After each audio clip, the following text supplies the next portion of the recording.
The Lawrence Alliance for Education Board meeting for October 11th will now come to order.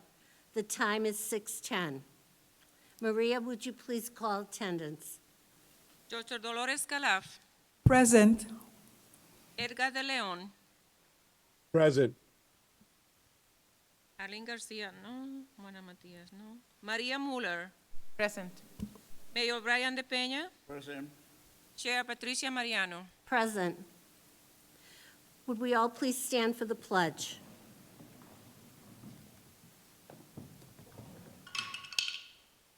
I pledge allegiance to the flag of the United States of America and to the republic for which it stands, one nation, under God, indivisible, with liberty and justice for all. Would you please remain standing? At this time, I'd like to request a moment of silence in memory of the ninth grade paraprofessional Antoinette Ulrich, who passed away unexpectedly over the weekend. In addition to being a Lawrence High School educator, she was a close supporter of the Lawrence High School cheer squad and a proud Lawrence Public School parent. She will be deeply missed. So we take a moment, please.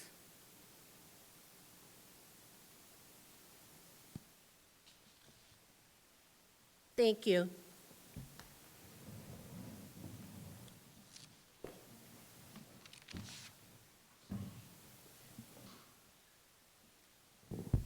I'm very happy to welcome our state representative and vice chairman of the Lawrence City Council, Estella Reyes.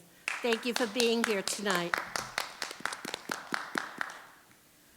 All right, as we move on, there are no items for executive session, so we'll move on to public participation. The board welcomes public participation at this time. We will call people in the order that they have signed up. As you begin, please state your name and address for the record. Each person is permitted to speak for no more than 2 minutes. A bell will ring when you have 30 seconds remaining, and again at the end of the 2 minutes. I ask that you please respect this time limit.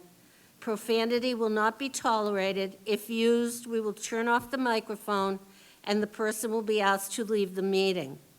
I'd like to remind everyone that during public comment, the board is in listening mode, and as such, board members do not respond to comments.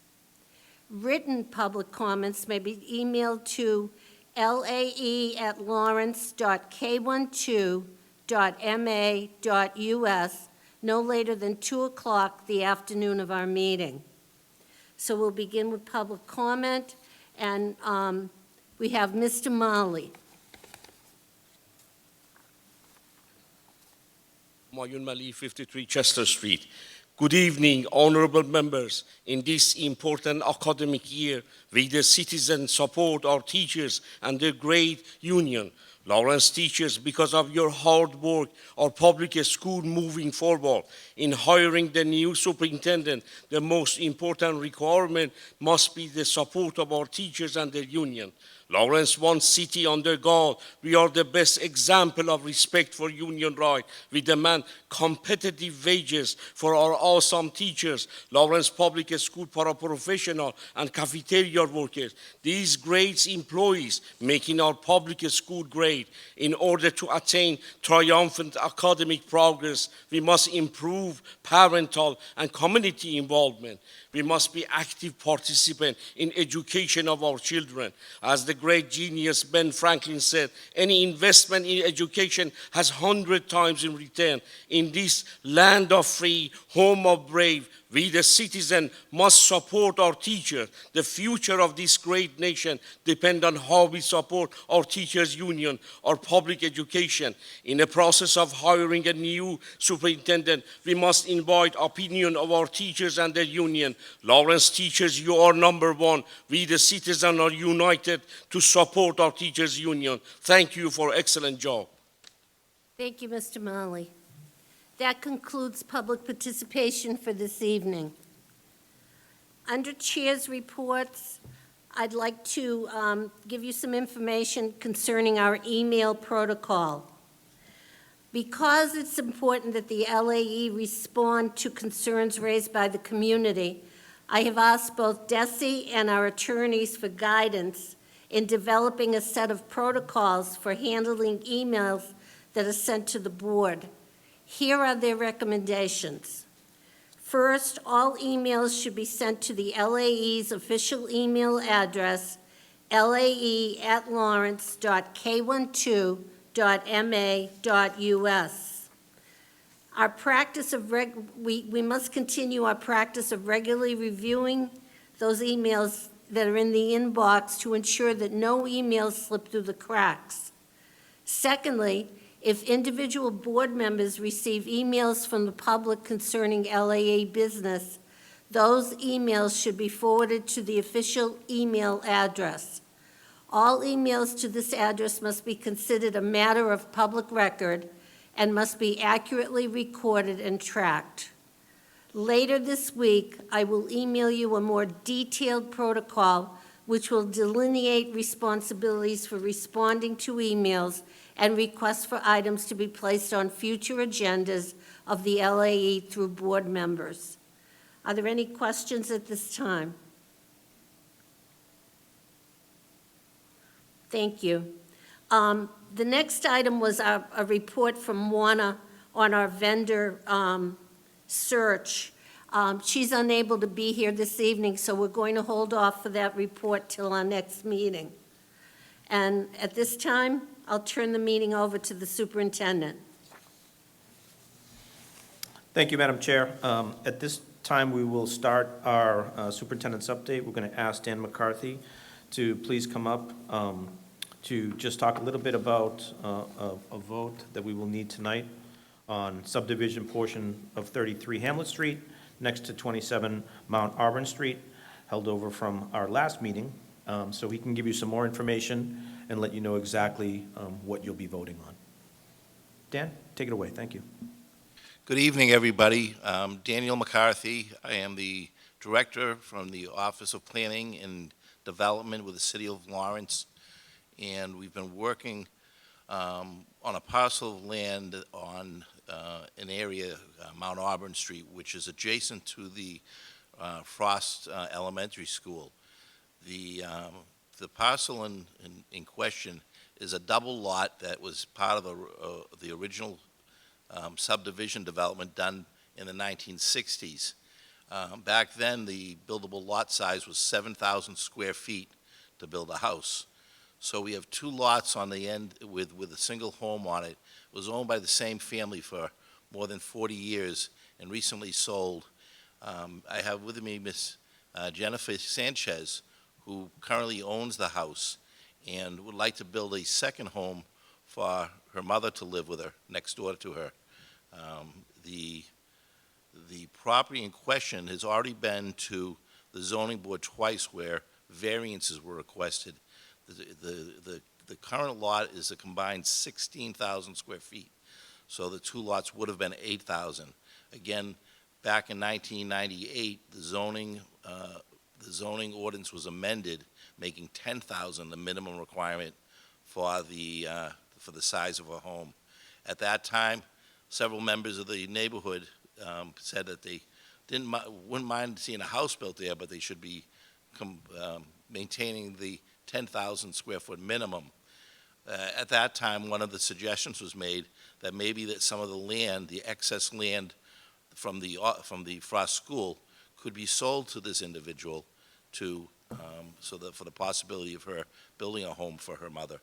So that was 4 years ago. So that was 4 years ago. So since then, we've been discussing this on how to approach this, whether to look at the other properties, but we said we want to handle this one individually. So the document you have before you on the board there shows a map. The school department property is outlined in green. There is several, I'll call them wings off of the main property. I think these are access points to the public ways so that DPW could get into the areas and maybe maintain them. That's my thought on that. I'm not sure why it was subdivided in that way. Anybody who's familiar with the Frost School property knows that the back portion of that property is a large cliff. It's an old quarry, and that neighborhood there is all elevated above the school area. So this land isn't really even productive land for the use of the school because it's so separated by geography. The planning department has suggested that 4,000 square feet of this land be subdivided off, and then we go through the public procurement process for that. Because this property is in the name of the school department, we have to do what's called an intergovernmental transfer. So we'd be requesting that, and that would begin with a vote from this board tonight to allow the 4,000 parcel of land to be subdivided. If you go to slide number 2.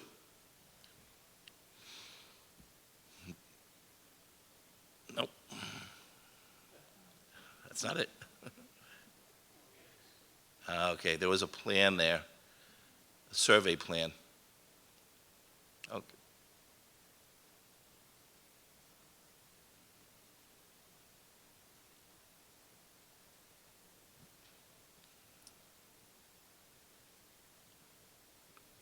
I don't know if I can see it up there.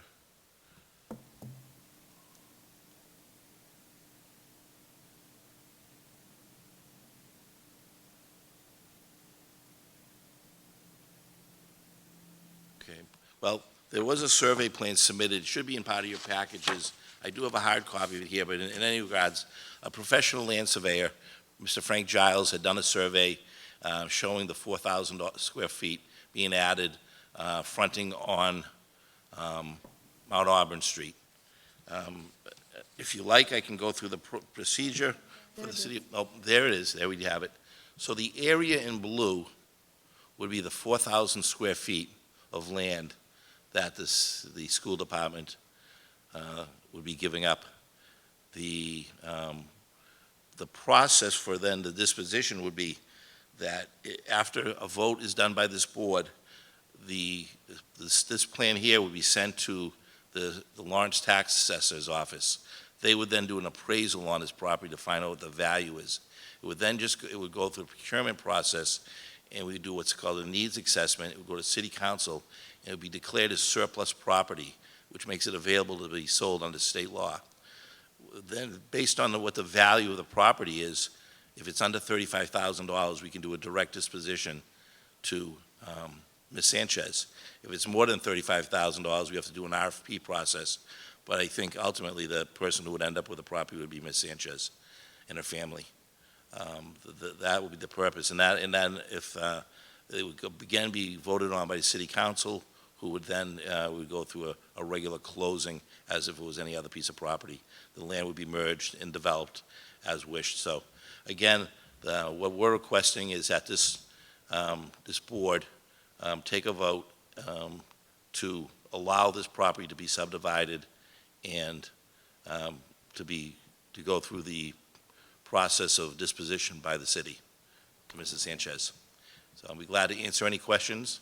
And I said, Mrs. Sanchez is here to answer any questions you might have.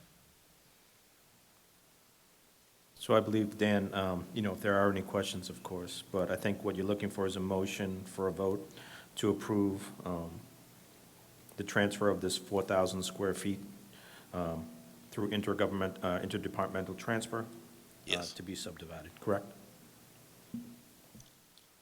Any questions? Yes, Dolores. So what I understood is that that piece of land is no use to the school.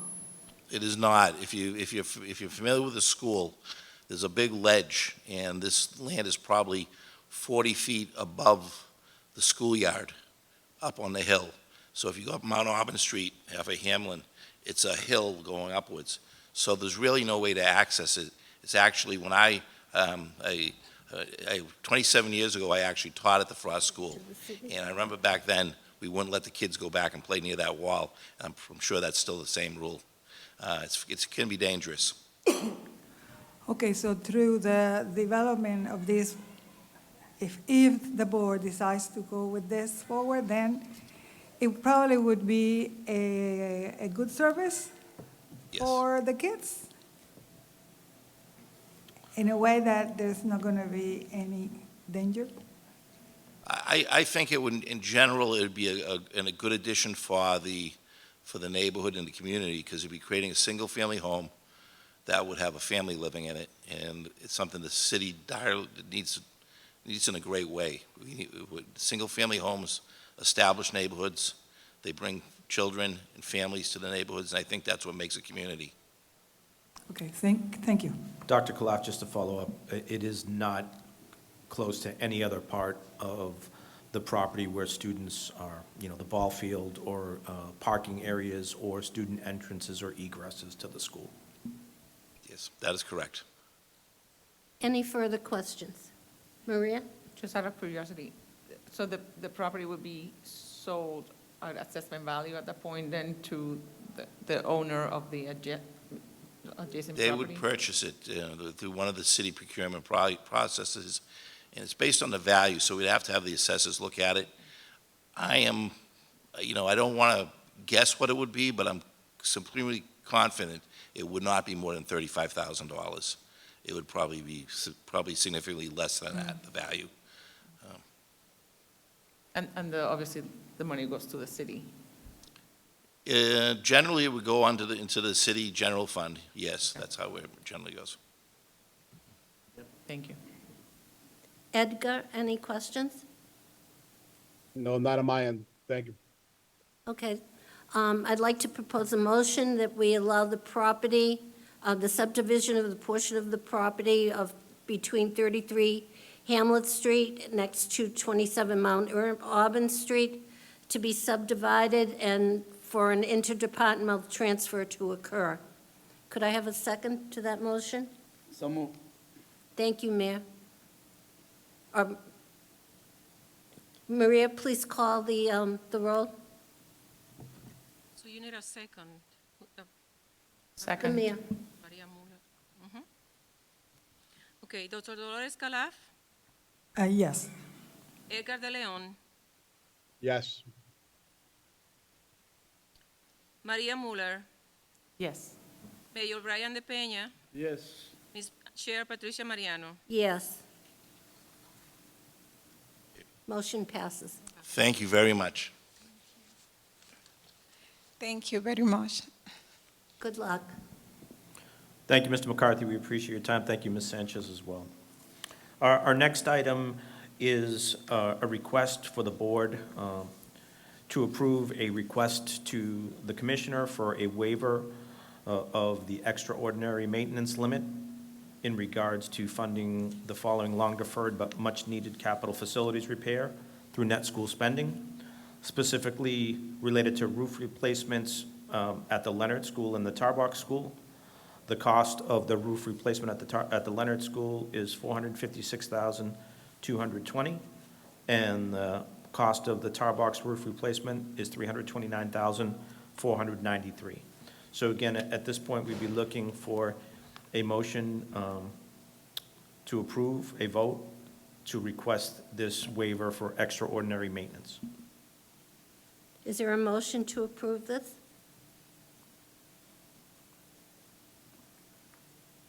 So moved. Any discussion? Yes, I'm sorry, but I am a little out of context. Why is this extraordinary cost involved? Yes, so when we do have expenses that exceed $150,000, we do have to ask for this waiver. We put these out to bid. These are the costs that came back related with each school building. The roofs at both of these schools are over 20 years of age. Okay. And that's why we are asking permission to use funding through net school spending to replace these roofs at the Leonard and at the Tarbox. Okay, great, thank you. Any further discussion? Just a quick question. What is the impact on other budgetary needs that we had as presented in our last meeting? I think, we do have sufficient funds to be able to handle these two costs. They're much needed. We are we are in good shape financially at this point, as we'll kind of review a little bit later in our financial update.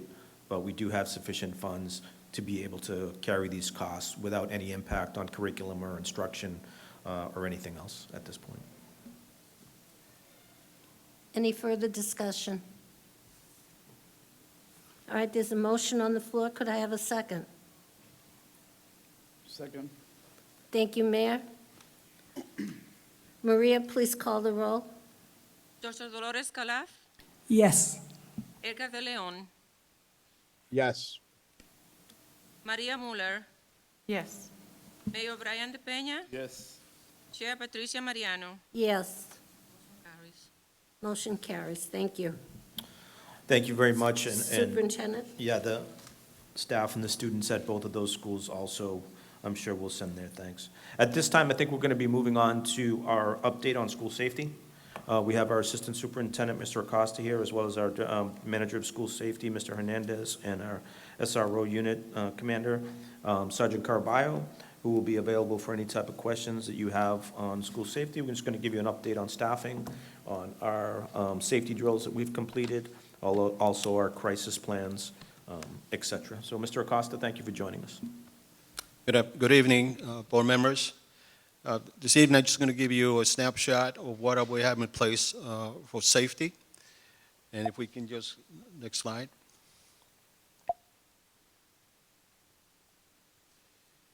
As a district-wide, we try to not only develop but maintain a positive and caring environment. And to be able to do that, we have to put in place some resources. So tonight, I'm just going to give you some information on some of the resources that we have in place. For example, we're going to go over the safety officer's role and responsibilities. We're going to talk about school cameras that are being installed. We're going to discuss the crisis plan, which individual schools have developed. And also, as Mr. Rodriguez mentioned, we're going to talk about school resource officers, and also mention some information about crossing guard. Slide.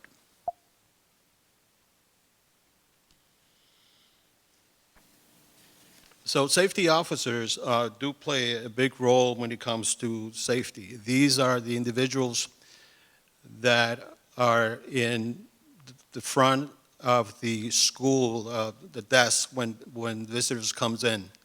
These are the faces that parents, students, and also community members tend to see as they come into the building. So not only they are the first person they see, but these individuals also question and identify the person who are coming in. They determine the purpose why individuals are coming into the building. They also prepare a report depending any type of incidents that occur in the building. They also provide security for assigned in the school. And also, most importantly, they will hold the Lawrence Public School Code of Conduct.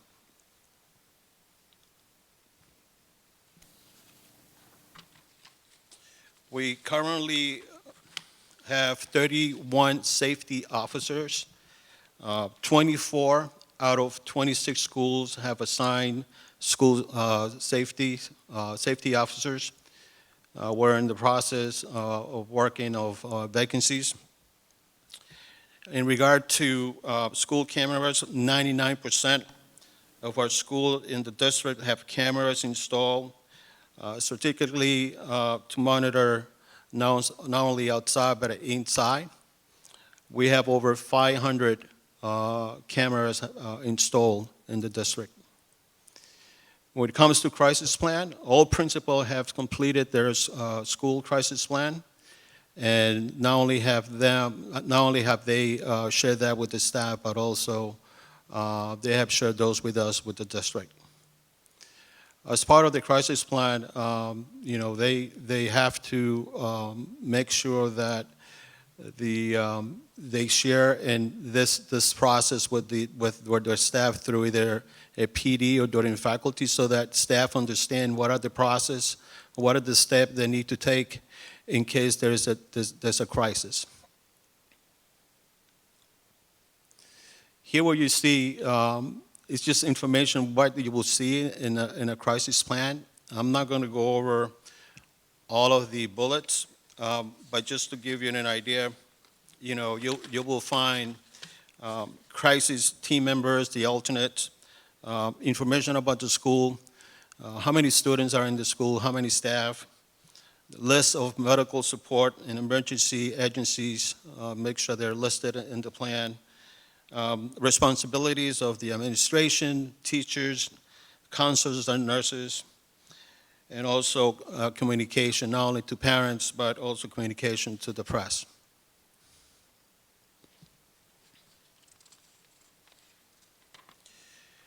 And part of the safety plan is essential that, principals schedule and conduct safety drills. And we do this just to, make sure that staff and students are prepared just in case there's a real crisis.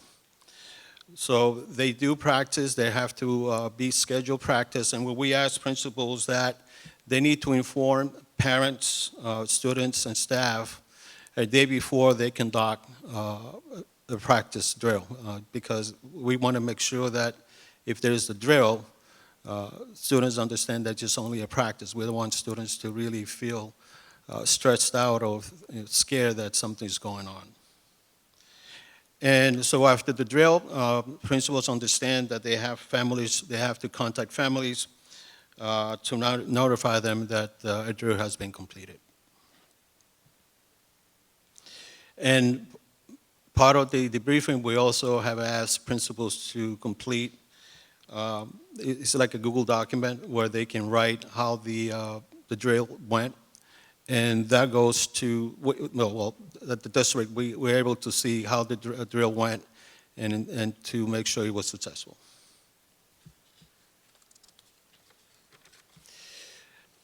Here is the school resource officers. We currently have 5 school resource officers. These are individuals that are, doing a great job. They are very approachable. They're stationed at the high school.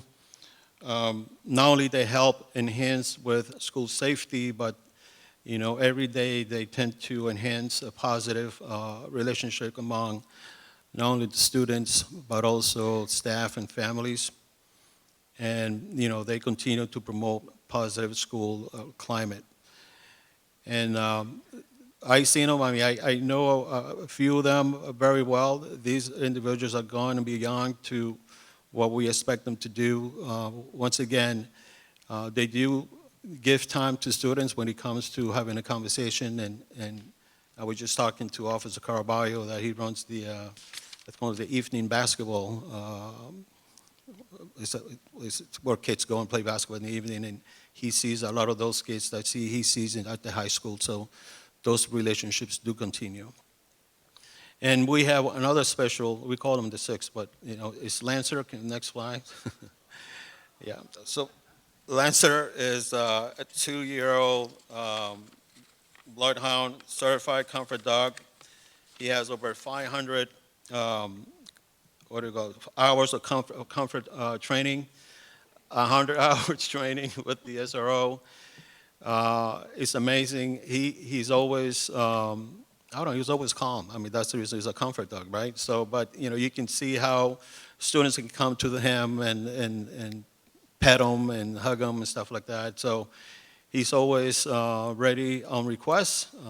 I know that a lot of schools have used them and have called them to come over to schools. And last,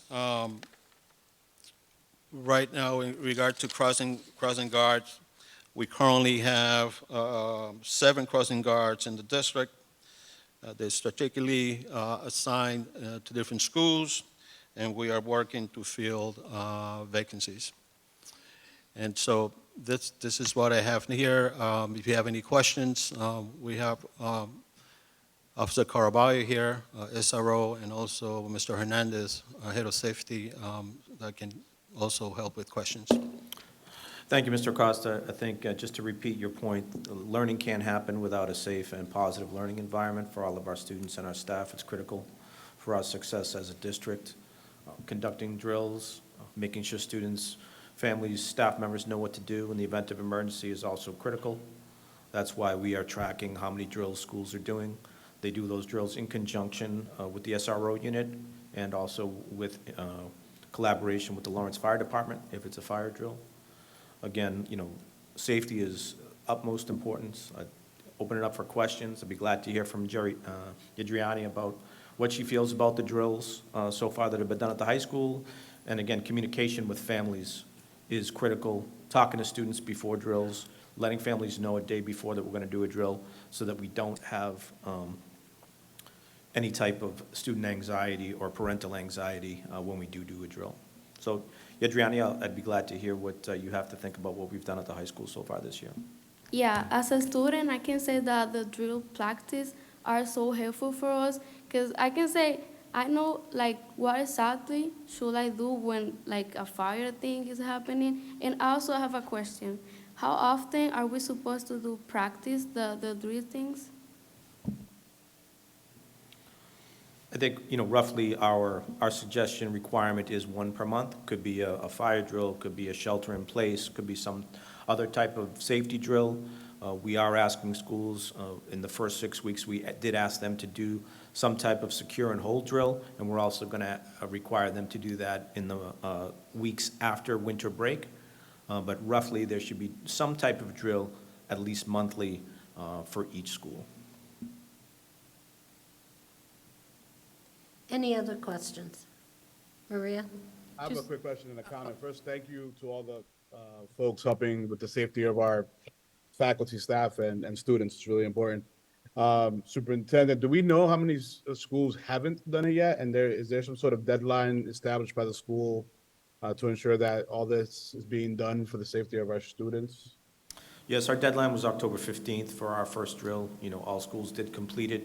I think most schools did multiple drills over the first month, including a fire evacuation and then also some type of safety drill. And that's the reason why we have the tracker, just to make sure that folks are completing the drills. We also did review their crisis plans after those were submitted as well. Regarding the SRO unit, I do believe that there is going to be an additional SRO joining the SRO unit. I believe that position is currently posted, Sergeant Carballo, if that's correct. This additional SRO will just give us another officer who will be able to support schools, perhaps visit some of the schools on the northern side on a regular basis, just giving us more people power to be able to serve the community. So I don't know if you had any thoughts on that, Sergeant Carballo. Thank you, Superintendent. No, I think you hit it perfect. We know that Lawrence High School is our biggest population, and we tend to spend a lot of time there. Expanding the unit gives us a little more to go outside of that, and I would love to see the SROs spend more time in the middle schools, get to know them, get to know the kids, and get to know the staff. I think as Mr. Acosta also mentioned, there's multiple opportunities for the SROs to interact with students outside of the classroom, at community events along with the community policing unit. Oftentimes you will see members of the SRO unit there, just meeting families, talking to students. And then as Mr. Costa mentioned, 4 nights a week, the SRO unit staffs open gym at the Gilmet, right here at the South Lawrence East and at the Arlington School for any student between grades 5 to 12, is that correct? Or 7 to 12. So any student between grades 7 to 12 can go to those schools and play basketball for a couple hours and develop the relationships with the SROs, who they will see daily when they get to the high school. Maria? Just a question about how many vacancies are there? Like, I know you're working on filling them up, but 7 sounds like a low number in terms of crossing guards. I don't know. Good evening. When it comes to safety officers, the vacancy is about 5 right about now. We're in the process of hiring a couple more. It's just getting through the process of human resources, make sure they qualify, they meet the requirements. Once they do that, then we'll bring them in and we train them and put them in schools. As for crossing guards, we're always looking for people that are willing to support us in that aspect. We just hired one today. She starts next Monday. So that actually brings the number up to 7 crossing guards. I have a question about the fire drills. Just to be clear, the fire department conducts their own drills, correct, at every school? That is correct. The fire department does one drill at the beginning of the school year first, then they'll And come then in the s- periodically and do others, but the school also does their own, including fire drills, do the alternate evacuations as well. You have two routes, your main route, which is the one that usually the fire department uses, and then the alternate route where we'll close a section of the building and say, okay, this section is closed, go to your alternate route to exit. All right, now, we're letting the children know and the staff and the families know that we're having a different type of drill, let's say tomorrow. Correct. How does the fire department drill, where that's usually a surprise, how does that affect the kids? Where they don't know that, do they believe that that's a real drill? Usually Where they what, don't know? I You- wonder how the little ones especially handle that. usually when the fire department comes to do their drills, they'll pull up out front, they'll be outside, for about 15, 20 minutes. They may walk the building with the school administrators before they pull the alarm, so that people can see them inside the building and they understand that, that there is not a serious event happening. But again, we do want students to treat it seriously because the fire department does time us and say, okay, you got outside in 2 minutes, 30 seconds. We're going to try to improve the next time we come. And oftentimes, at the high school anyways, we would practice without the fire department there saying, okay, we have to give different exits for students, like Mr. Hernandez said, so. All right, thank you. All set.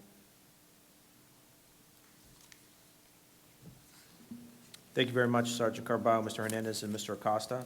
I think we're going to move on to a quick financial update, so we can give you kind of a snapshot of where we are as far as spending. Our CFO tonight is at City Council doing a quick presentation, but he will be back at the next meeting to give a detailed presentation to all of you. But we did want to just give you a little snapshot with our new dashboard that is tracking our spending to see where we are financially at this point. Go to the next slide, please, Dave. So we're going to talk about our entire budget versus our actuals. Our actuals just means how much have we actually spent up to this point. And this data is valid as of 10/4, which I believe was last Wednesday. And again, Ariel will be glad to come back and give you a more detailed update moving forward. Next slide, Dave. I think I'm going to pull this up on my laptop because my glasses are not going to allow me to see that font.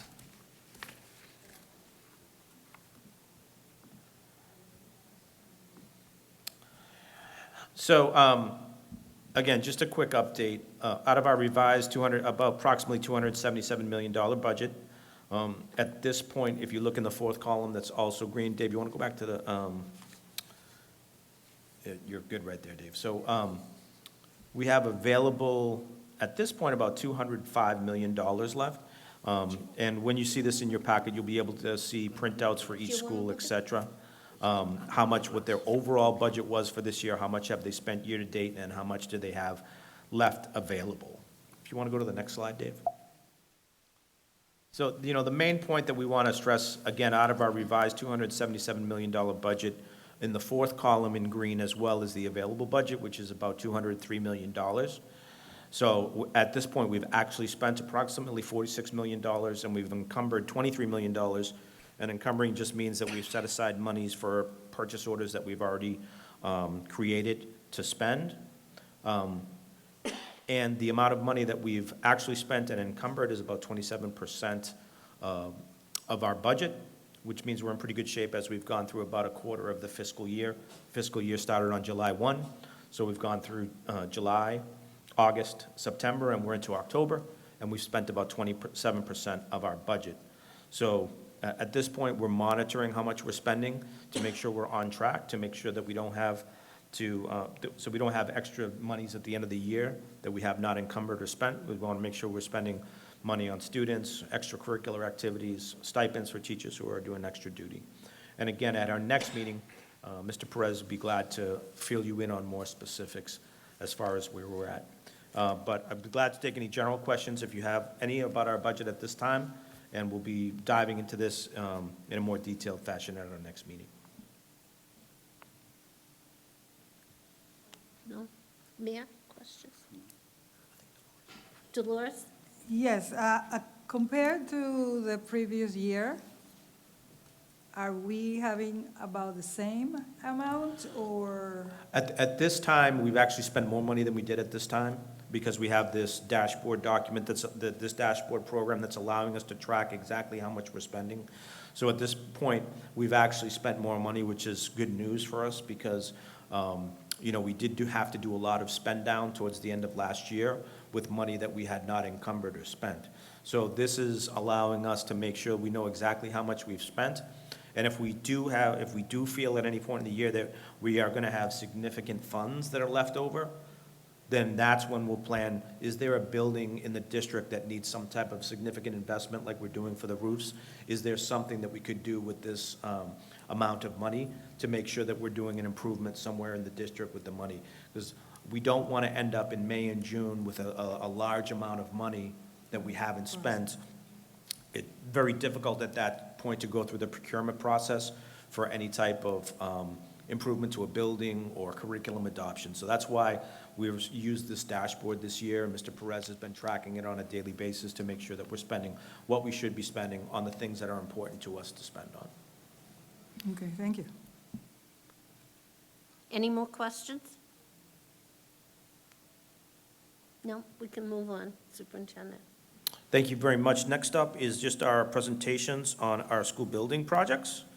So if we could pull those up, Dave, and it doesn't matter which one you pull up first. You can pull up the LAE one or the Oliver one first.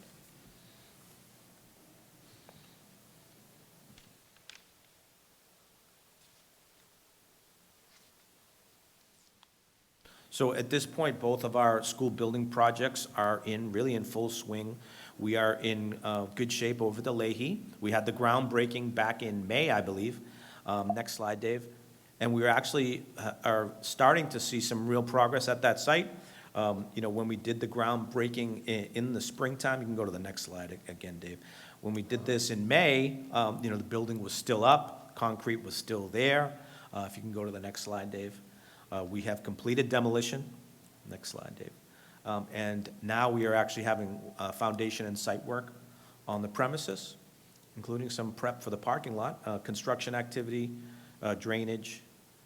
And I think we have a slide on the parking area as well, yeah. So we're going to have a parking lot over there, which is very exciting for the staff members as well as the neighborhood, I'm sure.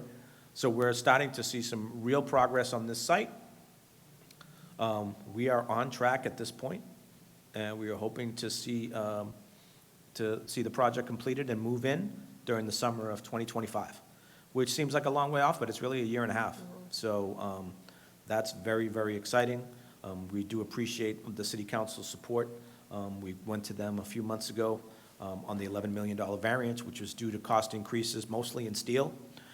Again, as our plans for this building were done pre-COVID, pre the inflationary spiral that we've been in over the last couple of years.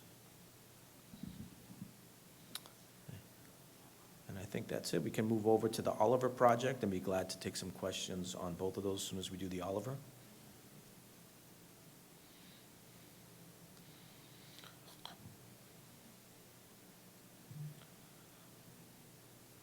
Oliver project is also moving along smoothly. Next slide for us, Dave. We are anticipating, again, spring, summer, fall completion of 2025 for the Oliver School. Next slide, Dave. And we have seen some significant progress. We're over 30% complete at the Oliver site. We were over there about a week and a half ago doing a visit. They're actually putting in some windows and doing some water testing on the windows, so you can actually see the construction, pulling itself together. Massive work on the steel structure for the floors and also the basement that's going to be over there. And again, we are looking at 2025 completion. And that is our overhead drone footage, or that might be a snapshot from overhead, but we also have drone videos up on our website as far as the progress for the Oliver site at this time. And there's just some more snapshots. And again, the facade of the building was preserved. They're building around that. They're putting in windows. And I think when we were over there, they said there were about 52 workers on site daily over there. And we could if you do have detailed questions, we could have Answer or Atlantic come to our next meeting to give you any precise details, but we'd be glad to take some questions at this point about both of these outstanding projects that are going to be up-to-date, beautiful facilities for our students. Dolores? This is great and very, very needed, as we have many old buildings, right? So I was wondering, is there any other school that needs this kind of? I think, we should be in good shape, but of course, we know that the population of the city continues to grow. There is new construction in the city. There are going to be more students moving to the city. Yep. The important thing to know is that each of these schools, both of these are projected to be around 1,100 student schools, which right now, between the Oliver Elementary and the Oliver Middle, probably about 800 students. So we have 800 students at those schools now. We're going to have capacity for 1,100. So that's an extra 300 seats that we'll have. Same thing with the LAE project. Between the LAE and the Leonard, we have approximately 750 students. So that's going to be an excess capacity of 350 seats. And also, when these open up, we are also going to have 2 floors at the old high school that the LAE currently occupies, about 25 classrooms, space for about 400 students there if we need it, if we decided that we needed more pre-K classes for young kids to build literacy skills. If we wanted to have an alternative program move into the old high school, we could do that. We will also have the Leonard School, which is an older school, but still in very good shape. We've done a lot of upgrades to the Leonard School, electrical, adding air conditioning and HVAC units over there. So that's another building that will have room for about 300 students, whether it's older learners, whether it's younger learners. We're going to have some very good space issues that we can be creative about as far as when we open these new buildings. So there's going to be more seats in the new buildings, and then also there's going to be empty spaces where some of the students are now who will be going to those buildings. So, Okay. we believe we'll be in good shape 2 years down the line. Again, it's a great sign that people want to move into the city, right? People see Lawrence as an attractive place to move into. So we see that as a positive, and we're going to do our best to keep projecting how many students we feel we have in a couple of years to make sure not one school gets overcrowded, but that each school has an equitable number of students and all class sizes are equitable across the district. Okay, thank you. Any more questions? I just have one, Superintendent. Could you repeat again what the projected enrollment will be in each of those schools? So again, we can't, we don't know exactly how many folks are going to move into the school, into the city in the next 18 months, but we do know that between the 2 schools, we have approximately 700 to 750 additional seats for students. So for example, if our enrollment did go from 13,200 to 14,000 in a couple of years, out of those additional 1,000 students who are here, we have 700 of those seats available between the LAE project and the Oliver project, as well as 300 seats at the Leonard School and about 400 seats at the old high school. So even if we did gain 1,000 students in new enrollments over the next year and a half, we would still have more than enough space for all of those students between the new school projects and the empty space at the Leonard and at the old high school. So we feel like we're in good shape, again, and if we don't see a 1,000 student increase, then we can add more pre-K slots or other things that we feel would be beneficial to the city and the educational system. Well, what concerns me is the city continues to create apartments and housing, and it all seems to be located in that central part of the city. And I just hope that the city and the planning department are looking ahead at the impact that those buildings, those new apartments, new houses are going to have on the school, the police, and the fire. Because the more families we bring in, naturally, there's going to be a bigger strain on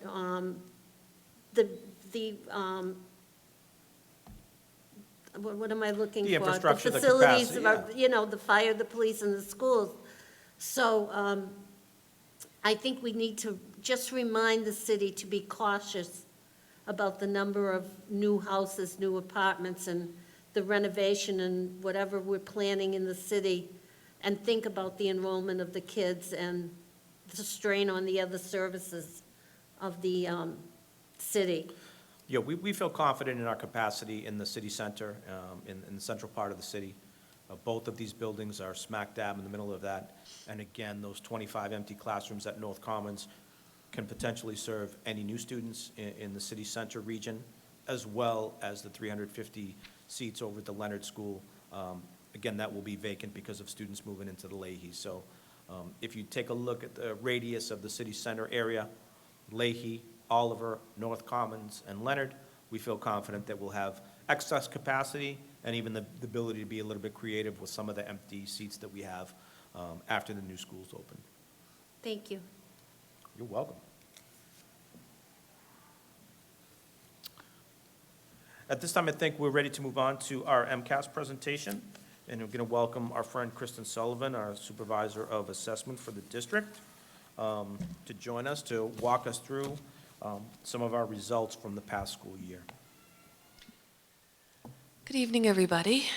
Thank you for having me back. It's my time of the year to come and speak with you and share our results. I'm not going to be, oh, maybe I will be able to see that. Okay, this might be good. All right, well, I'm going to start with, can you hear me all right? Okay, good. I'm going to start with a little overview of where we are with the accountability system. There have been a few changes over the last few years, and we're back on track as a state, not just as Lawrence. So just as a reminder, back in 2019, we had a full MCAS testing year and full accountability. And then 2020 came with COVID, and there was no MCAS testing and no accountability. 2021, we returned to MCAS as a state, but it was partial. Kids did one session, and they also were allowed to test remotely. So there was no accountability data reported for that year. Brings us to 2022, 2 years ago, and we did have a full battery of MCAS testing at the state level, but we didn't have targets. So we had some accountability measures, and we waited, the state needed to wait till this year to reinstall schools working towards targets. So this year we had a full MCAS battery and we have full accountability results. As a quick reminder, these are the measures that are included in the accountability system. The first is achievement on MCAS, and that would be the average scaled score in English language arts, math, and science. Also, MCAS student growth, the average student growth percentile in ELA and math. High school completion measures include the 4-year graduation rate, the extended engagement rate, and the annual dropout rate. We also take a look at English language proficiency, the progress being made by students in learning English within 6 years of enrolling in Lawrence Public Schools. And then there are a couple of additional indicators, one being chronic absenteeism, and the other being advanced coursework completion at the high school level. So we'll start with the very first, the top measure, which would be the overall accountability ranking. This is where the state compares schools based on the population of students they serve, so elementary schools or high schools or schools that serve a combination of middle school and high school, and they rank them. So we can go to the next slide. So classification is based on the overall accountability percentile, and there are basically 2 classifications. The first being schools that require assistance or intervention, and those would be in the red or the orange. And then the other would be schools not requiring assistance or intervention in the blue. Schools requiring assistance or intervention are those schools that rank in the 10th percentile or lower, according to all the schools in the state with reportable accountability data. Or they may have low MCAS participation, so they might have a higher percentile, but maybe miss the mark on MCAS participation or on low subgroup performance, which we can talk about. The other schools would be schools that have an accountability percentile of 11 or better, met MCAS participation requirements, and don't have any exceedingly low subgroup performance. So here you see our 18 schools that had sufficient data to have accountability rankings. And we have 10 schools requiring assistance or intervention, and 8 schools not requiring assistance or intervention. The next slide would show you those same schools with their 2023 accountability ranking that you just saw prior, alongside their, in blue, their 2022 accountability ranking. And again, this isn't quite a perfect comparison. Remember, accountability in 2022 was not based on performance against targets. It was a much reduced accountability system. So it's not a perfect comparison, but we wanted to give you something for comparison. And when you look at these data points, data where there's a change of 4 or more points, that's considered a significant change. When you see a change of 1 or 2 points, that's not considered a significant change.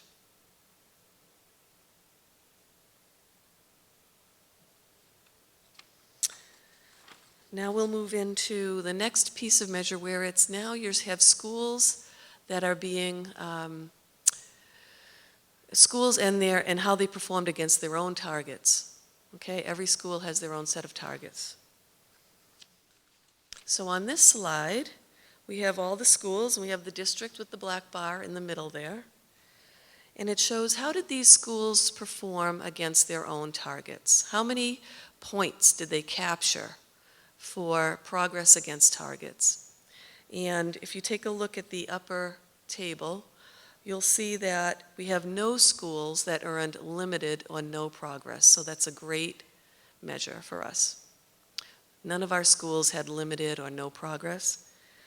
7 of the 18 schools had moderate progress towards targets. That means they captured between 25 and 49% of their points for progress.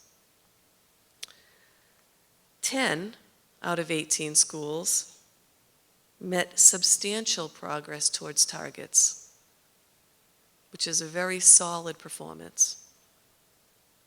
They captured 50 to 74% of their target points. And then we have 1 school who exceeded their target and earned the School of Recognition status. So in general, this is very positive data for us in this first year back to the full accountability system and working with targets. So now let's take a deeper look into targets by subgroup or specific student populations. If you take a look at the table, on the left, you'll see that the very top, I don't know if you can see it, hopefully you can see it better than I can, but the very top is that overall performance of all students and the lowest performing students. That's the actual performance for the school in general. But then we break it out into high need students, low income students, English language learners and former English language learners, and students with disabilities. So there are lots of numbers on that chart, but if you take a look at the colors, the red will show you, so first of all, each column is a school, okay, and each row is a subgroup. So if you take a look at the red, those would be areas where there was limited or no progress on a specific subgroup. Remember, you might have limited or no progress in a subgroup, but in general, your whole school might come out with moderate progress or even higher. So we have no red in that very top row. But we do have some red here and there in some subgroups. 36% of these measures had moderate progress. 38% had substantial progress. And 6% had meeting or exceeding target. So that red kind of points out where we need to do some work.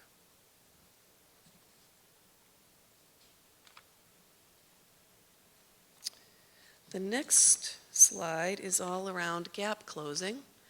And particularly what we're going to be looking at is the idea around how are these, the lowest performing students going? How are they doing? How are we bringing up that floor up higher? Okay? So this slide has a lot on it. It's each school, and it shows you in blue for 2023 how the overall school performed, what their overall progress was. And then in red, it shows you what the overall progress towards targets were for the lowest performing student subgroup.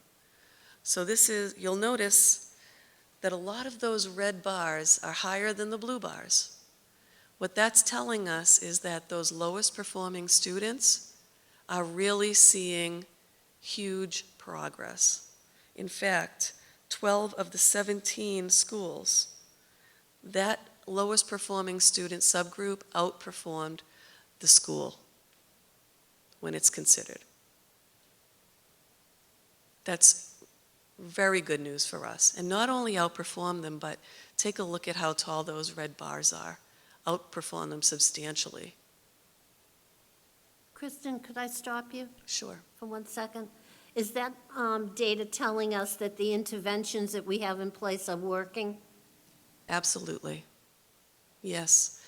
So those lowest performing students, just to give you an idea of who they are, those would be students in a school who tested in 2020, MCAS tested in 2022, are still enrolled in that school, and MCAS tested again in 2023. And the way that that DESE selected them is, in 2022, they were the lowest 25% of students in that school. So now they have another year of instruction, now 2 years of instruction in that school, and they've tested again, and we're watching them, and they've, in a lot of cases, they outperformed the all students group. Okay? They are included in the all students group, but they're also reported separately. And when the Department of Education looks at schools, they weigh it equally, the performance of all students and the performance of that lowest performing student subgroup. They are equally weighed. So they're very important, and we're really pleased with this piece. We'll move on to achievement. So first we have achievement in English language arts. We have a comparison of 2022 to 2023. We're looking to see how we're doing. We know that since COVID, there's been, a decrease in performance across the state. We're still keeping our eye on that. And in general, we're up a point in grades 3 through 8, up from 17 to 18% of students meeting or exceeding expectations on MCAS. And in the high school level, we still have a little dip from 23 to 20%. So we're cautiously optimistic that the downward slide is slowing or stopping at the grades 3 through 8 level in ELA, and we're still looking at high school. For mathematics, essentially what I just said for reading holds for mathematics. A slight uptick in grades 3 through 8, mostly in grades 3, 4, and 5, early elementary. And then it kind of holds or might dip a little bit in the upper grades.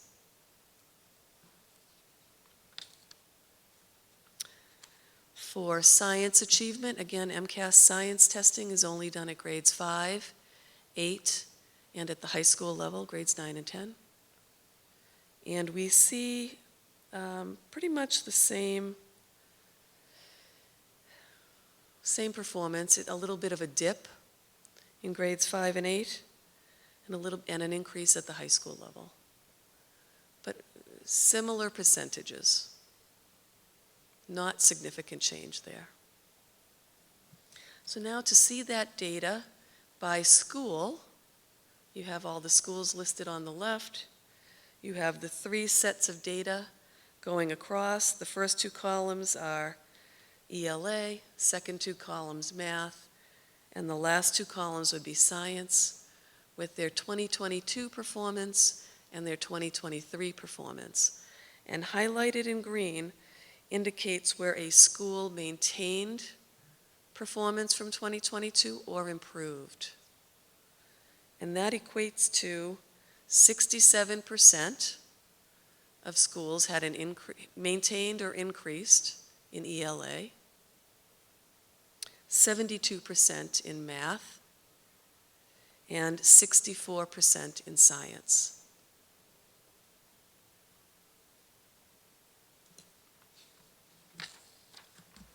Now we'll move on to student growth.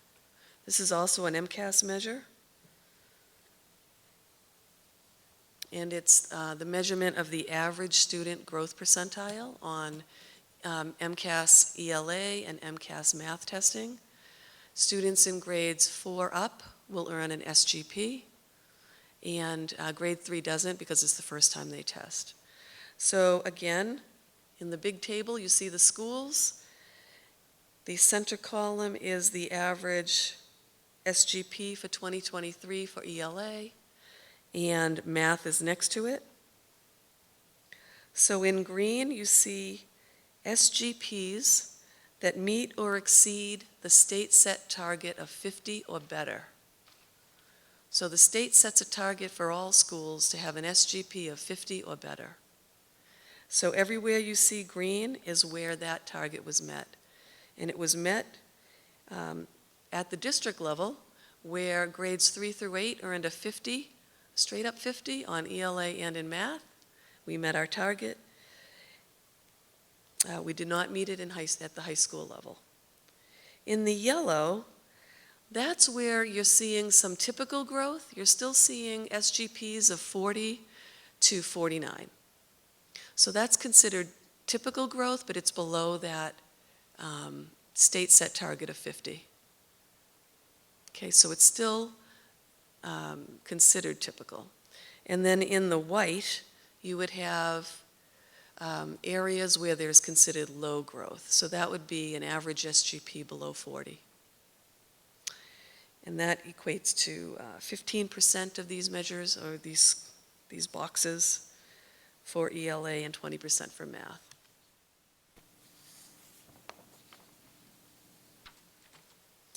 The next slide, we're going to switch into English language proficiency.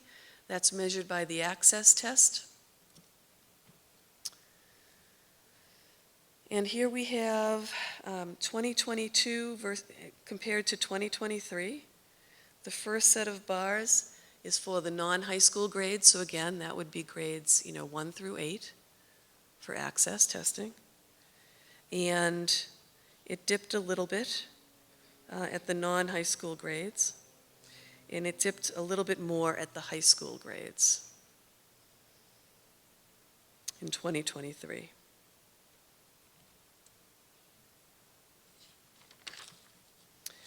Now here's that measure for each school. The comparison of 2022 performance to 2023 performance in students making progress toward earning English proficiency. So the state gives every student a target every year for 6 years on making English proficiency, in attaining English proficiency within 6 years or earlier. And this would be the percentage of students that met their target.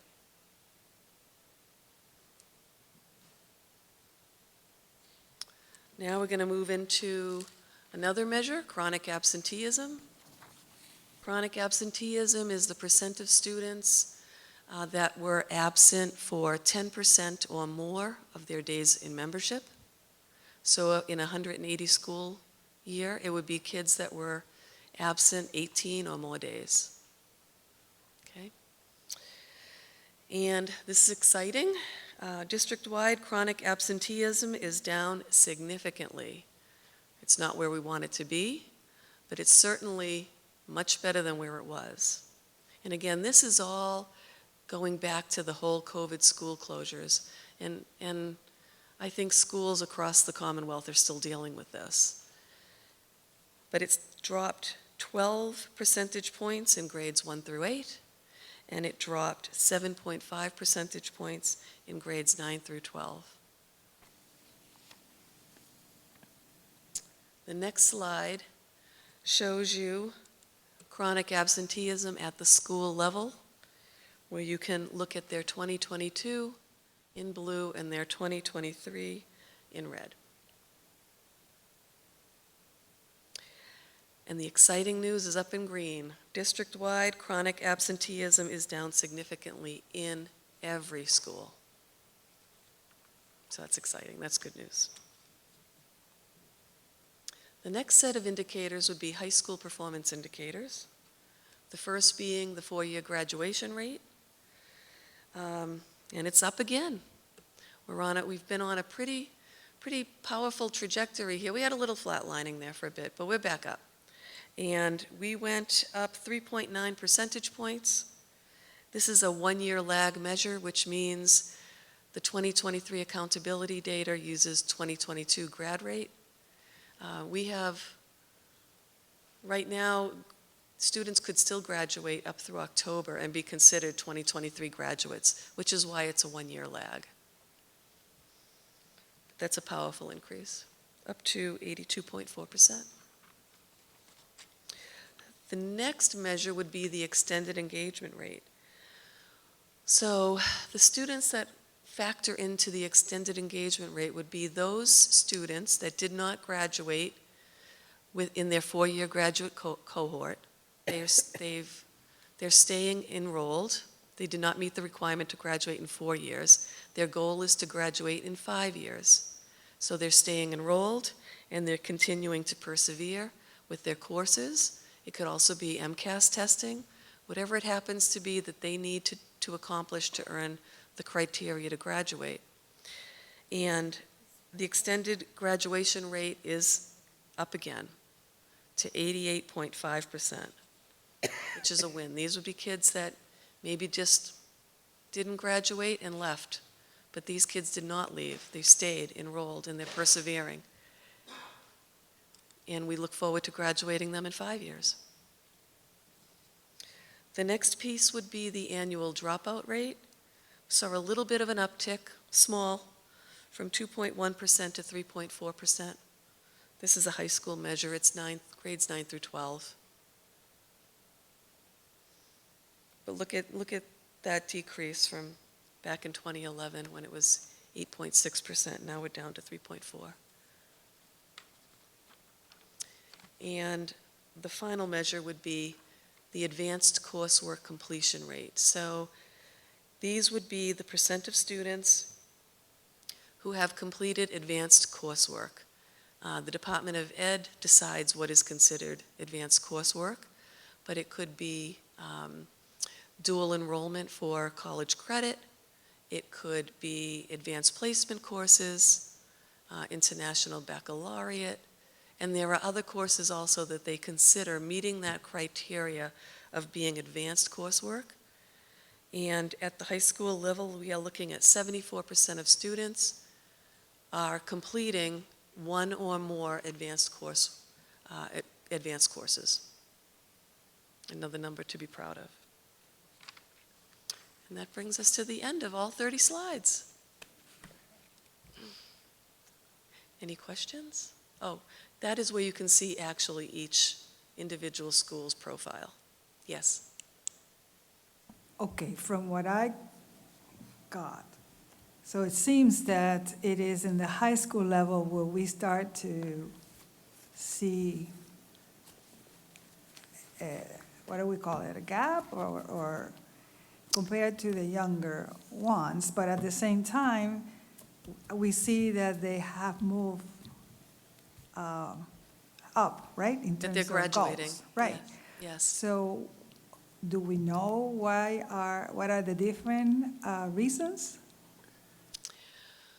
Well, I think there's a little bit to be said about, I think the chronic absenteeism is a big part of that, okay? And when you're looking at achievement measure, again, this is MCAS. So MCAS is a very specific test. Yep. You know, it's, at the high school level, it becomes a little challenging because they take it at grade 10. And so, for example, for math, they take Algebra 1 as a ninth grader. They have to hold on to all that Algebra 1 knowledge, all that good stuff. Then they take geometry as a sophomore. And you know, right? You're familiar with this. We're talking your talk. And then they're asked at the end of 10th grade to reactivate that Algebra 1 knowledge and that geometry knowledge and sit down and take that test. So I think that becomes a little challenging, I think, for high school students. The ELA pass rate for high school is always much higher than math and science because it's 9th grade reading, 10th grade reading. It's not two separate courses that you're asking to merge. When you look at science, they can take biology and they can take physics. So most students take biology in 9th grade. They can take the test in 9th grade. If they did not pass it, they need to continue testing. However, if they pass the course, as sophomores, they don't take that biology course again. They go into another science course. But they might take the biology MCAS test again, and again, they have to reactivate learning that was a year prior. So I think those are special circumstances that kind of play into it. And there may be other things also, but off the top of my head, in what I deal with, those are the factors that I see. I would agree with Ms. Sullivan that chronic absenteeism is a major concern at the high school, even though it did go down. Have to remember that you can miss up to 17 days of school and still not be considered chronically absent. To me, 17 days of school is a massive amount of days to miss in 1 year. So it is encouraging that our chronic absenteeism is going down at the high school, but we still have a lot of work to do there. We're adding an attendance officer specifically to work with the high school students. I believe he's going to be starting on November 1st to assist the folks at the high school on their work regarding lowering the chronic absenteeism even further. Most of our schools are reporting much higher attendance rates this year, so we're going to continue to see, in my belief anyways, another steep drop in the chronic absenteeism, which I believe is going to lead to more increases across the board. When kids are in school, they're learning more, and we'll have some more follow-up on that in the next deck on curriculum and instruction and rigorous standards. But the chronic absenteeism plays a major role, and then working with our students through intervention and the courses that they're taking to make sure that they're learning the standards that they need to know before they take the tests. I'm thinking that how does all of this compare, in terms of at the state level? The state level they also they reported that the learning loss is over, but they reported that carefully. Okay, so they've seen, increases at every grade level, 3 through 8, in that ELA math and science and at the high school level, but they're cautiously optimistic. Our data is not flying in the face of that. We still have some drops, so we're still very cautious about this, but nothing significantly different. I did not notice anything significantly different as far as patterns would go. Okay, thank you. You're welcome. Can I ask a couple of questions? Can you hear me? Sure. Go ahead. Awesome. So, in terms of our comparison to the state level as well, I was wondering about students with disabilities, because it seems like that's a subgroup that is not improving at all, according to the data. Where are we with that in terms of those numbers compared to the state as well? That specific question, I'd have to go back and take a look at the state student with disabilities data. We have schools that did see significant improvement and growth in their students with disability subgroup. But we also have some areas where we did not see that growth. But to compare it to the state, I'm not prepared to answer that for you. I'm sorry. All right. No, no worries. Thank you. We could have that data for the next meeting for you, Edgar. Oh, okay, Can- perfect. yes, Thank yeah. you. And then the other question I had is just in general, because we've been investing a lot of money and time and effort in terms of curriculum, and this is probably more for the superintendent. But in terms of there was a dip in the English learners in high school, and I don't know enough in terms of the programming, specific programming in terms of curricular work that we're doing, but is there something to be said about the curricular work that we're doing with our teachers and the impact that it has on English learners? I mean, I know that doesn't tell the full story, but a dip of 10% in English learners is a big dip, actually, not a. And so I'm just worried. I'm trying to make connections in terms of the work we're doing with the curriculum and teachers and Yeah, actually have, outcomes in terms of English learners. Actually, I have 3 or 4 slides on that in the next presentation, so. Okay, I'll go awesome. into Thank that you. on the Thank you, next presentation. Superintendent. All set. Thank We you. all set? Thank you, Ms. Sullivan. Thank you, Kristen. Thank you, Kristen. Just briefly, we'll go in before, go to the next slide deck, as I just mentioned to Mr. De Leon. Just briefly going to mention that you should have also received proposed goals for the superintendent's evaluation in your packets and in your electronic folders. Proposed goals will build on what our goals were for the superintendent last year, including creating and strengthening a vision for instruction that drives student achievement, kind of directly correlating with what Mr. De Leon just mentioned. Specifically regarding curriculum and instructional strategies. Second goal, deepening efforts to recruit and retain culturally responsive and highly effective staff. Excellent teachers directly impact student achievement as well.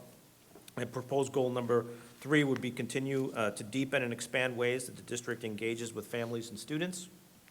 And goal number 4, proposed goal number 4 is to maintain effective lines of communication and collaboration with the community and all city stakeholders. So please take a look at those proposed goals. There's a lot of actions, proposed actions, and also updated things on how these are slightly different, what we're doing slightly different from the 22-23 school year.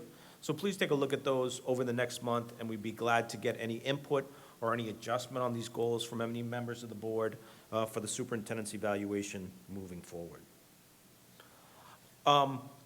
And finally, to wrap up tonight, we're going to just talk a little bit about curriculum and instruction and how that regards to the 4 pillars that we have that underlie what we're trying to do here in LPS. Kicking off the deck, we have to say thank you to North Reading Subaru for adopting the Frost School, being involved in picking the Frost School. We had a nice little event over there a couple weeks ago. And then also we had a nice event at Lawrence High School about a week and a half ago, Gear Up College and Career Fair. We had over 200 colleges and technical schools talking to our students about possibilities for after high school. So 2 great events that recently happened in the district. Just to talk about pillar 1, about the LPS turnaround plan and what our values are, we believe that rigorous standards directly impact student achievement. And we're talking about rigor, we're not just talking about curriculum, but also assessments. And, pillar 1 aligns with theme 3 in the turnaround plan about empowering teachers, principals, families, and the community to drive improvement in their neighborhood school or at the high school. And then also aligns with strategy 4 in the turnaround plan, which couples autonomy, like independence, but with accountability to make sure that we're improving student outcomes. Next slide, Dave. So an example of a rigorous assessment that we've heavily implemented over the last couple of years in conjunction with our efforts through the science of reading has been the DIBBLS assessment. It's the dynamic indicator of basic early literacy skills. It's a set of procedures and measures that assess kids' literacy skills in early childhood and the elementary grades. Now, these are short measures that can be used to detect risk and also monitor the development of literacy skills in younger students to make sure that we are teaching them specifically and explicitly what they need to be able to decode text and to understand text. And again, these are very, very short assessments that are done at multiple times during the year to see what level students are in as far as phoneme awareness or reading nonsense words and things like that to make sure that they have the skills to be able to decode text. And then the schools use the data that they get from the DIBBLS assessment to develop student learning goals with a focus on growth. So many of our students do come in at various reading levels, and we develop individual goals based on what their DIBELS results are. Dave, next slide, please. An example of standards-based curricula at K-8, rigorous curricula that we feel well serves students. 16 of our elementary and middle schools use Amplify, Core Knowledge Language Arts, and Amplify ELA. These are curricula are designed to build both content knowledge and language at the same time. So we're teaching kids language, we're teaching kids how to read, write, speak, at the same time that they're learning social studies, math, and science. And these curricula have been independent reviewed on text quality, building knowledge, and usability, and have earned a high rating by both Ed Reports and by the DESE Curate panel, and Curate just stands for Curriculum Rated by Teachers. So when you see something that says DESE Curate, that means it's something that's been vetted by teachers for effectiveness. And Ed Reports is a national group that gives detailed reports on curriculum to make sure that their standards aligned. Eureka Math is a mathematics program that's been implemented at 15 of our elementary and middle schools with support again from the department. And the HQIM just stands for High Quality Instructional Materials Grant. And again, Eureka Math has been independently reviewed and has earned a high rating by both Ed Reports and the curriculum ratings by teachers. Next slide, Dave. Some examples of kind of what Mr. DeLeon was talking about at the high school level. We want to make sure that we have high-quality curriculum and that we're using good instructional strategies at the high school level to make sure that our kids are learning and developing language, general ed students, special education students, and also our English learners. Pre-AP curriculum was adopted at the high school level several years ago for work in our 9th and 10th grades. Very important because, as Ms. Sullivan said, all of our 10th graders test. Some of our 9th graders test in science. If you don't pass, you test again in 10th grade. So very important for us to have common curricula at the high school level. One of the shared principles of pre-AP work at the high school is on evidence-based writing. So these are some of the strategies we want kids to be using while they're writing. We want students to be using all domains of language, reading, writing, listening, and speaking every day in every class, because those are the domains that are measured on the access test. And those are the results that we're looking to see rapid improvements of. We did see a significant decline last year, and for us, that's unacceptable. Dave, next slide. As far as rigorous standards, the curricula that we use are based on standards that are in the state frameworks. An example of this is just a statistics standard, right? High school students need to be able to use statistics appropriate to the shape of a data distribution, just a set of numbers, right? Be able to compare central tendencies, median and mean, and to also be able to understand what interquartile range, standard deviation is, all of these things. And then we have close reading strategies that we practice with our students, as well as our shared principles there for close observation and analysis. Next slide, Dave. So these are just some of the examples that I actually taught a couple years ago using the pre-AP curriculum along with the Springboard instructional setup that we purchased for our high school teachers. These are just some of the things that I taught at the beginning of the year several years ago that was, as Ms. Sullivan said, we have a statistics unit that we teach at the beginning of the geometry year. This specifically was related to standard deviation, how to calculate standard deviation, how to use box plots for interquartile ranges, and to get first and third quartiles. And then also, again, relating back to how we teach our English learners, using strategies that we've learned through the SEI endorsement class and the retail teaching strategies. The it means strategy is when students look at something, they take a couple minutes to look at it, they think about it, they write down using their language at whatever language level they're at, they write down what they see, and they also have to write down what they think it means. And then we have a discussion with other students around the classroom to say, I saw this and I thought it meant this, and another student says, well, I saw this and I thought it meant that. And again, these are pretty rigorous things for, 14, 15, 16-year-old students to work on, but it's, again, what other students across the Commonwealth are working on, and we have to prepare our students with the same material that other students across the Commonwealth are learning, right? Again, the standard deviation formula is, something initially difficult for students to be able to understand. Okay, I have these Greek symbols. What does the sigma mean? The sigma stands for standard deviation, right?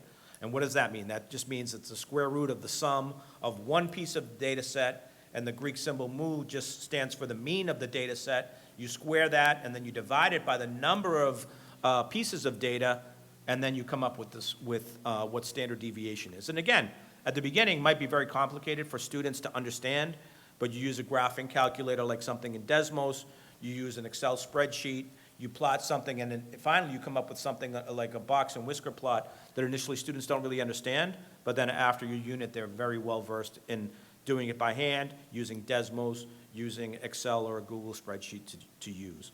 So again, these curricular materials are hard, they are challenging, but they should be. Our students should be doing challenging things. They should be doing hard things on a daily basis to make sure that they're pushing themselves and they're persevering. As Ms. Sullivan said, students who persevere, even if they don't graduate in 4 years, they stay engaged to finish off their last couple of classes. We want students to persevere, whether it's in persevering to get their diploma or persevering to understand challenging math content. Next slide, Dave. Another example of rigorous standards, we've talked about it before, and this also overlaps with Ms. Sullivan's presentation on advanced coursework, is our early college program. We have two aspects of this early college program, Merrimack College and Northern Essex. And my friend Yedriani might want to talk a little bit about this because she is participating in this right now at this point. Lawrence High School students are college students at the same time. Both Northern Essex and Merrimack are committed to our students' successful completion of both a high school diploma and then gaining at least one semester of college credit. And we have been recognized by the Mass Board of Higher Ed and by DESE as a designated early college high school. And again, this is not a required thing for students to do, but it is one of the many different things that kids can do at the high school. If you want to do some type of vocational training, you go to After Dark. If you want to do JROTC, you participate in that. If you want to be in early college, if that's something that's attractive to you, I think we have about 378 students who are doing early college in the two different settings. So all of these things are examples of rigor because we need to push our students to do things. We are concerned, as Mr. DeLeon said, about the dip in achievement. We only had, I think, a 30 SGP for high school mathematics. So that's a major focus of what we're doing at the high school level this year. And we have a sizable number of students who are learning English at the high school. I believe last year we had 1,100 students. So when we see dips in access scores, that's concerning to all of us. And we want to make sure that we're using instructional strategies that are making kids talk to each other, making kids take notes, making kids read things so that they're developing all of their domains of language during the high school years. And I think that might be it, right, Dave? This is just a little overview of some of the things that, meet kind of different aspects of the proposed goals. You can take a look at that, and we can have further discussion at our next meeting. And I think there's one more slide, Dave. And we just included a link to our turnaround plan, if you do want to read it. It was updated a few years ago, and then also detailed crosswalk with things that we're doing that relate to the proposed goals for the superintendent. So we'd be glad to answer any questions. And Mr. DeLeon, if you did have a follow-up on the curriculum, we could definitely talk about that now. No follow-up. Actually, thank you for just addressing it, because I know that our population shifts and changes, and especially in the high school level, but it's just good to know that you and the folks in the school system have their eyes on it. So thank you for addressing that. I think that one of Mr. Carballo's main drivers since his time at the high school, I believe he might be in his 4th year now, is high-quality instructional materials, right? He did come from a school in Boston that had, very high standards. We're pushing that for all of our students. We can't teach below grade level standards to students and expect them to catch up, right? If there are gaps in learning, if students need to learn more to reach grade level, then we need to do that through intervention, after school, Saturday, vacation programming, summer programming, things like that. We cannot teach students not at their grade level, right? We've got to set up supports for them to be able to reach grade level content, because if we don't teach them a 10th grade standard, if they're in 10th grade, when everybody else across the Commonwealth is learning 10th grade standards, we're not going to eliminate those gaps. We're going to widen them. So we need to make sure that we're teaching rigorous standards with supports for students to be able to reach mastery in what we're trying to teach them. Yeah, thank you. And Superintendent, real quick, the DIBELS testing, is that run by each high school, and then they develop a plan accordingly? The DIBELS is mostly for early childhood, but the early childhood programs and the elementary grades, and I believe we're trying to do some things in grades 3 and higher as well this year. This is done by, again, kindergarten, first, second, third grade teachers. So they have to do this individually. So it does take, maybe a week to maybe 10 days for them, like if there's 200 students in the school, they have their interventionists sitting individually with students. Students are reading nonsense words, they're decoding, and teachers are quickly marking on the iPads, what did the student know, what did the student not know, so they can focus on, oh, is there a short vowel sound that the student doesn't know? Are there consonant blends that the student is confusing, right? Are they confusing the SH consonant blend with the CH? So those are the things that helps the early childhood grades develop individual plans for students to make sure that we eliminate confusions and we explicitly teach kids how to read. Awesome. Thank you for the clarity. Appreciate it. Anyone else?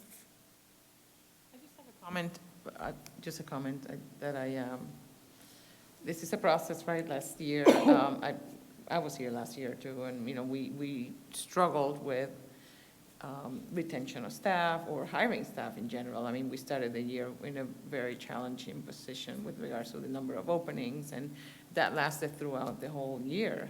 I think we started this year at a much better place, and I mean, I really do feel like it's a good opportunity to make curriculum adjustments based on our understanding of what, why the results are the way they are, but also, I do feel like there is a lot of potential to increase or do better this year, especially around all the HR efforts that happened last year that really worked out, and the staff we have right now. So it's we'll take it as an opportunity.